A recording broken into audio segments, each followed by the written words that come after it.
Portions of the following program will be recorded. Traffic and weather together. And today's top news. Power Talk 1360, KFIV, Modesto.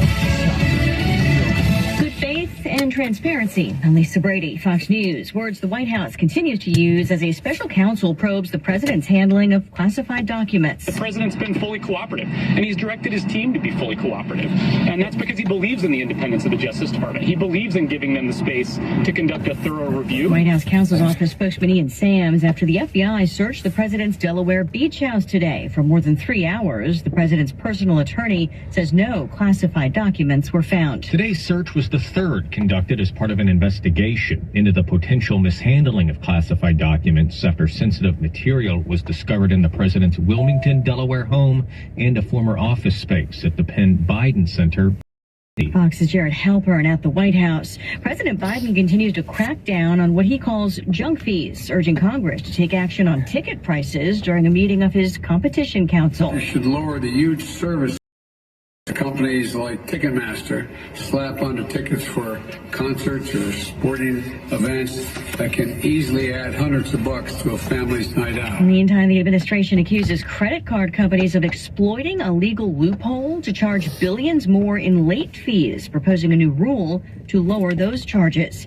They're not done yet. That bottom line in so many words from Fed Chief Jay Powell as the central bank hikes interest rates again to fight inflation, which has been cooling. I would say that our short-term moves, but on sustained changes to broader financial conditions, and it is our judgment that we're not yet at a sufficiently restrictive policy stance, which is why we say that we expect ongoing hikes will be appropriate. Today's move was smaller, a quarter-point increase, and stocks are now mixed after an earlier sell-off. Right now, the Dow's down about 40.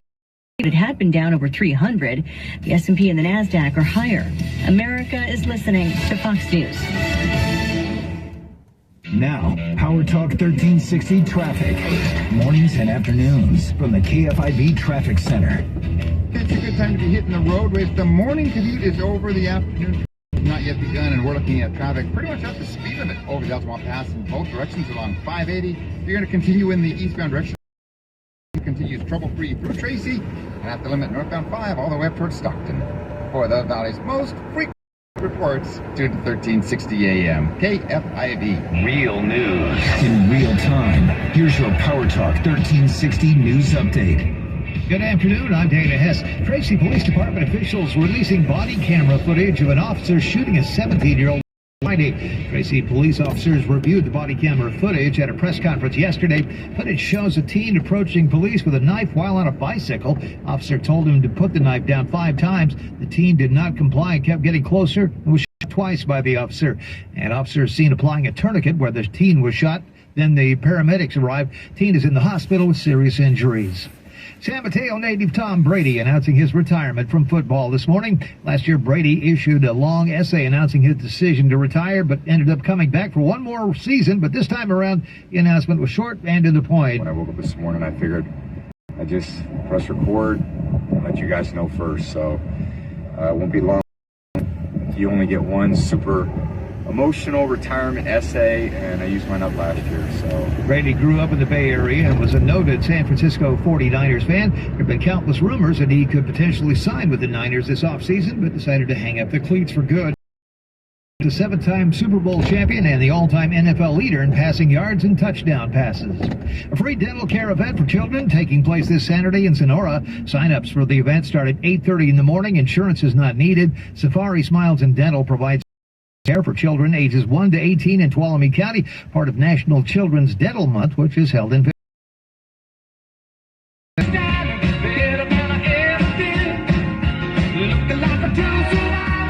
And Elton John has broken the record for highest grossing tour of all time. Consequent Sound reports his massive Farewell Yellow Brick Road tour has brought in more than $817 million since it kicked off in 2018. I'm Dana Hess, Power Talk 1360 KFIV. And on Valley traffic reports all day long. Power Talk 1360 First Traffic. From the KFIV Caltrans Move Over Traffic Report is sponsored by Blindster.com. Hi, I'm Kyle. My company is Blindster. Dancing crew, trip for 2, nailed the final interview. game with Doug. Brand new mug. Come here, kid. Give me a hug. The more you want to do, the more. New COVID-19 boosters designed by recent Omicron variants are now available.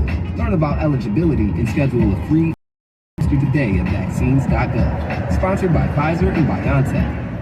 I never chose to become a gambling addict, but what I did choose was to get help from a professional counselor. Admitting I was powerless to solve my problem, that opened the doors. I thought I was beyond repair until I called 1-800-GAMBLER and was provided life resources and referrals at zero cost to me. For no-cost gambling addiction counseling, or text SUPPORT to 53342. Brought to you by the California Department of Public Health.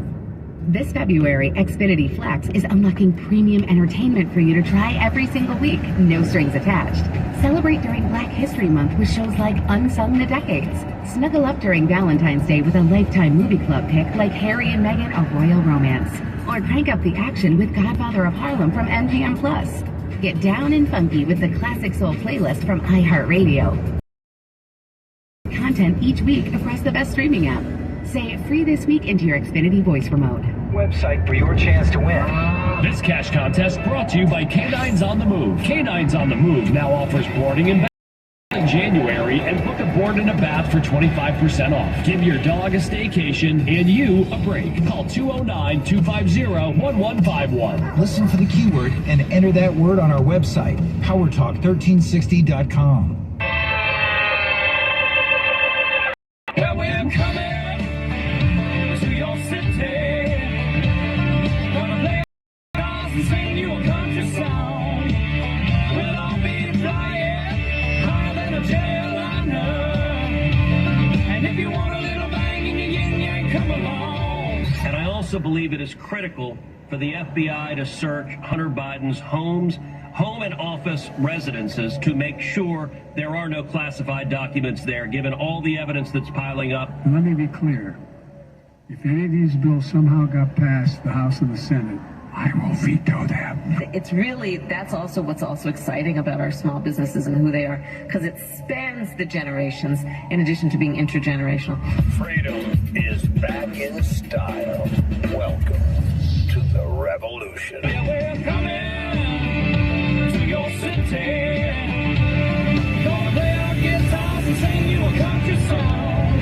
Sean Hannity. The new Sean Hannity Show. More behind-the-scenes information on breaking news and more bold, inspired solutions for America. All right, thank you, Scott Shannon, and thanks to all of you for being with us. Toll free. Our number is 800-941-SEAN if you want to be a part of the program. Voice a little scratchy today. Apologies in advance. I'm not really sure why, because I feel great. I know. Why? Because I talk too much. Because you keep screaming at your TV for all the terrible news we have. I won't deny that has happened a time or two, but I'm not going there right now. So the Columbia Journalism Review has finally caught up to us, and they realized that the Trump-Russia collusion was nothing but a lie. And the New York Times and the Washington Post did a horrible job in their coverage and did a grave disservice. And Bob Woodward is lecturing his colleagues. Why didn't he do it publicly at the time? Why didn't he tell us all at the time that all of that was true? All right, we'll get to that. Let me get to the news to begin our day here. The FBI has now searched Biden's Rehoboth beach house a full 3 months after he was first caught hiding classified documents, which, by the way, was on November 2nd. That was 6 days before the election. We didn't find out about that until 68 days later. And in the interim, they had appointed a special prosecutor to go after Donald Trump, but not after Joe Biden. And in the meantime, they made arrangements not to raid the Penn Biden Center at UPenn, but they just went in with the cooperation of Joe Biden, so they say, which they had with Donald Trump.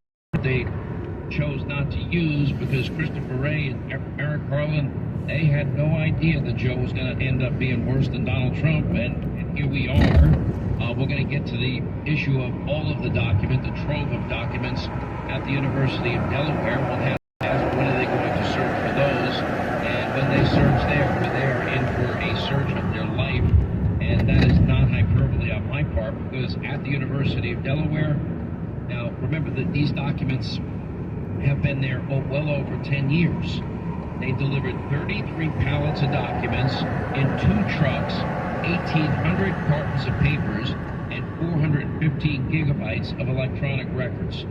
So the question is, when are they going to investigate there? Because if they can happen everywhere else, you would think it would happen there too. Here's what we know. The FBI finally gets around to searching, again, not raiding, searching, Joe Biden's Rehoboth, Delaware beach house. Now, one of the arguments the left is making, Bob is lying about, is Donald Trump wasn't cooperative. That's not true. We know that the FBI had full, unfettered access to Mar-a-Lago. Nobody stopped them from coming in. They were invited in. And when they searched Mar-a-Lago, they went to this one storage room where eventually, during the raid, the, quote, documents that Trump had that they felt were to be sent back. The FBI was in that room long before the raid. The FBI made no effort or attempt to work with the Trump administration to get those papers out of there if they had even identified that they were top secret or classified. And as a matter of fact, left and then called back a day or two later and said, would you mind putting a padlock on that door? They complied. They said, sure, whatever you want. Not a problem. Now, this goes to the heart of whether of what Jim Jordan's investigation in the Judiciary Committee is all about. Whether the FBI has been politicized and the Department of Justice has been weaponized. That's what this is about. So after finding top secret classified materials or compromising materials, anyway, when they find it in 5 separate locations of Joe Biden, well, they finally now got around to Joe Biden's Rehoboth, Delaware house. This is 3 months after Biden's lawyers revealed that the big guy was hiding classified documents at the Penn Biden Center. And like all other FBI searches, the terms of today's beach house search were negotiated for days, if not weeks in advance, which means that the FBI deliberately forfeited any element of surprise given by the time. We'll be there on Thursday. If something's not there, nothing we could do about it. Give them all the time to do whatever they wanted to do with what might have been there or not been there. I don't know. So, you know, it's not only possible, it's more than likely that Joe Biden have his team go through the Rehoboth Beach House in the course of negotiating with Joe Biden's DOJ about a time and a place of when they would, you know, go to the Rehoboth Beach home, and the same accommodation and the same courtesy afforded to Donald Trump, and why the sirens blaring, and why the guns were drawn, and why everybody was kicked out of the house at Mar-a-Lago. And then we're asking for the security cameras to even be turned off. Thank God they never turned them off. Anyway, the same thing, frankly, goes for Hunter Biden's Malibu beach house. I have no doubt the FBI has to eventually get around to searching every one of Hunter Biden's crash pads, not until Biden's plumbers have had a chance to maybe extract any problematic documents. Now, why do I feel confident in predicting that Biden would do this? Because it's simple. Joe Biden has fundamentally shown himself to be a completely dishonest man. When Joe Biden repeatedly said, I'd never once had a single conversation with Hunter or any family member about foreign business dealings, he's just flat out lying. This is the guy that gives speeches that he plagiarized from other people. Neil Kinnock is an example. This is the guy that lied about being first in his law class. Once appointed to the Naval Academy, that was a lie. The guy that promised that he got arrested trying to visit Nelson Mandela, another lie. This is a guy that continues to insist that his son, Bo, died in Iraq. It's not true. He died from cancer. Sad, it's tragic, but he didn't die in Iraq. He lied when he tried to blame his late wife's death on a drunk driver, but her crash death, absolutely a tragedy. I hate that to happen to anybody or any family. But if the other driver was not drunk. Joe Biden has also lied about not discussing Hunter Biden's business deals and his partners, and the list goes on, and yet this is the guy who the FBI is warning weeks in advance that they'll be searching his various residences for incriminating evidence. The FBI has been giving Lion Biden more than enough time to do what would come naturally to him. So do I trust any of this? No, I don't. Jim Jordan's investigation, I think, will show a lot of prejudice within the FBI and a lot about our dual justice system. Now, the FBI did confiscate Biden's notes after the Rehoboth Beach House search. That we know. The FBI conducted a search, and they said no documents with classified markings were found, according to Biden's lawyer. The AP reported, consistent with the process in Wilmington, the DOJ took for further review some of the materials and handwritten notes that appeared to relate to his time as vice president. When news of the FBI search broke early this morning, Bauer said that the Biden team will fully support and cooperate and facilitate the investigation. Yeah, but that's meaningless to me and anybody else.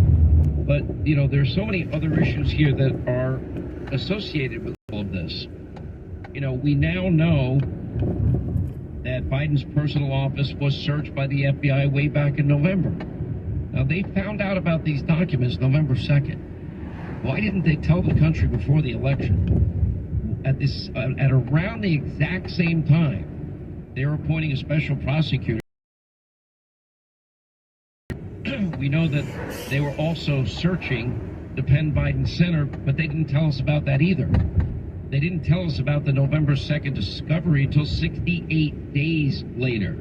They failed to mention the top secret documents were found for that long a period of time. You know, and they hid this from you, the American people, until it finally got leaked to the press. We still have no idea why the classified documents were uncovered in the first place. You know, the so-called parent administration and White House in history, they're not telling us a single thing. And so far, we have batches of classified documents discovered on 5 different occasions, multiple locations, and many of these were from his days as vice president. Others dated back to his days as U.S. senator. And as far as we know, you know, that they got a trove of information locked away at the University of Delaware. And I just mentioned the voluminous amount of materials. You know, and they have claimed, as Jonathan Turley wrote, that the president effectively has locked away records by giving them to the university, and the university in exchange has claimed for a decade that they're working to organize and catalog the documents. Well, it's over 10 years old now. I think they've had enough time to do it themselves. Maybe we should have a group from the FBI that is not politicized look at the materials. Anyway, but neither Biden nor the university is allowing anyone any access to that material. So in other words, a public that you pay with your tax dollars actively protecting a political candidate that's now president. They've been doing it for more than a decade. You know, it's insane the sheer volume of materials that are there. Now, one of the bigger concerns, and we got into this some yesterday, surrounding Biden's classified documents, involves zero experience Hunter. There's no doubt that the father and son duo sketchy foreign business deals. We'll have Peter Schweitzer on later. And Greg Jarrett. Look at China for one. You have a $100,000 shopping spree, a $5 million no interest forgivable loan, $1.5 billion deal with the Bank of China, and no experience that we can find that Hunter would be the appropriate person to do business with. Why not J.P. Morgan or Goldman Sachs or Deutsche Bank? Name any place that actually has real professionals that do this for a living. And the big report that was in yesterday's New York Post, you know, that Hunter Biden had access to all of this. He lived in the home where these documents were. And then we have the claim that Hunter might have actually tried to sell some of the material. Quote, documents dating back to 2011 on his laptop from hell showing that Hunter offered to sell intelligence on Russian oligarchs to the U.S. aluminum firm Alcoa for $55,000. This is the same, you know, time that, you know, his father was the vice president. This is the same time his father was leading the U.S. diplomatic efforts in Eastern Europe. This is the same time that his father is given special access to intelligence in the region. That's got to be disturbing. And then on top of it, you know, this is when Hunter was in the throes of his drug and alcohol and sex addiction, and probably, like a lot of people that are heavy users of drugs, probably desperate for money. You know, they report in the Daily Mail that he